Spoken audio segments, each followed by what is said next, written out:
Ukuba awehlanga ezulwini wasuka esinqalweni somkhosi wenze emhlabeni wazoma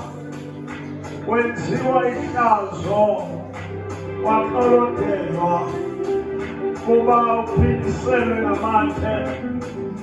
shawubulawe abasikho la sikhona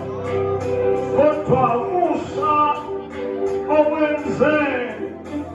uNkulunkulu wethu esiphambanweni wenza ukuthi sehluleke ukuqiniseka endaweni zethu kodwa sibe nesidingo nesizathu sokuza phambi kwakho noma sinje sizozijwila ebukhoneni benkosi sithi Baba kunya sinakho kuba sazi wena neqiniso lakho siyabonga moyengcwele iba ngoqhubekayo yebamba isandla sethu qhubeka baba usibonele siyabonga uNkulunkulu wethu